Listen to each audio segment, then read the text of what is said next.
Okay, as a side note, I just wanted to get this out of the way now and say that this opening is amazing and is by far one of my favorites this year. Funk music for the win. Moving on. I honestly couldn't have picked a better time to watch and talk about Arm Girls Machiavellianism. Say that 5 times fast. I've been wanting a continuation of Trinity 7 ever since it finished airing in late 2014, even though I have seen the OVA and I have yet to watch the movie, but this series definitely helped in putting that on the back burner for a little while longer. For those new to the series, let's keep the premise short and sweet. Delinquent guy gets sent to an almost all-girls school where the girls are allowed to carry weapons, with 5 in particular having the right to carry swords. Said sword girls then try to correct delinquent guy's behavior, but of course guy says otherwise and has the skills to back his attitude up. Thus many action scenes and shenanigans ensue, rinse and repeat. Before we dismiss or praise anything related to Arm Girls or the genre subset it is housed in, we have to ask ourselves what we are looking for in a series at this particular moment in time. Are you looking for a series that you can blast through having a great time watching it, or are you looking for a series that goes deeper into specific themes or character dynamics? Arm Girls Machiavellianism definitely falls into the former category, considering nothing about it is fresh or exemplary, and I gave it the same score and rating as I did with Trinity 7, an enjoyable recommendation and a 6 out of 10, right on the average mark for my anime scoring. However, this doesn't mean that I hate anything about said series. Far from it, as I pump through the series far quicker than I do with almost all the other shows I consume. Just like Trinity 7, Arm Girls Machiavellianism contains a lot of ideas that I like seeing in the action ecchi genre. For starters, the obvious takeaway is our main character. Both Arata and Nomura are near clones of each other, having an outer shell of cockiness and perversion, but inside having a genuine love and respect for people and the shortcomings they have. While neither character really improves to become something more than their archetype, they couldn't have fit the mood of the series any better than they already do.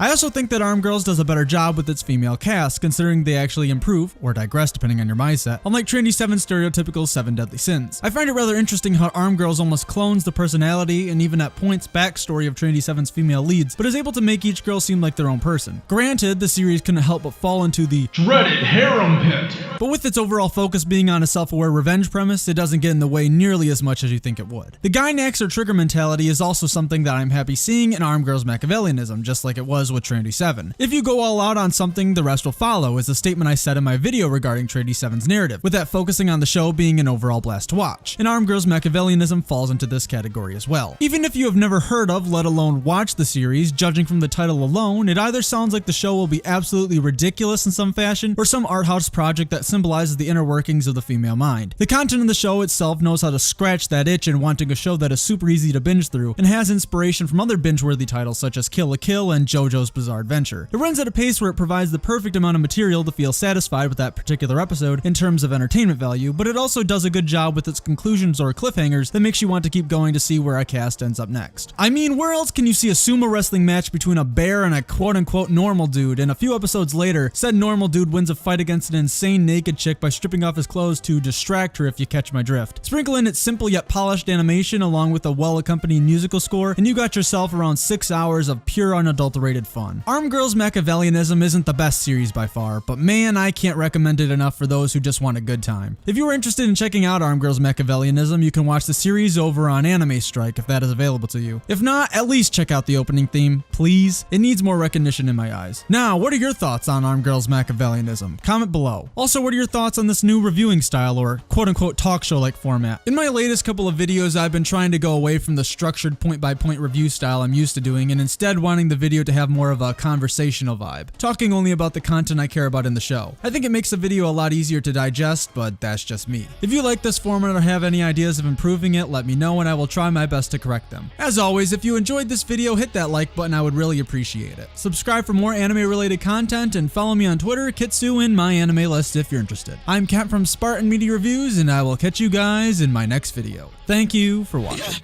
And I'm tired of being lonely. Fame brings in fake homies. They just wanna know me. If you say you are a real one, then you gotta show me. Cause I'm tired of all this fake shit, it's killing me slow.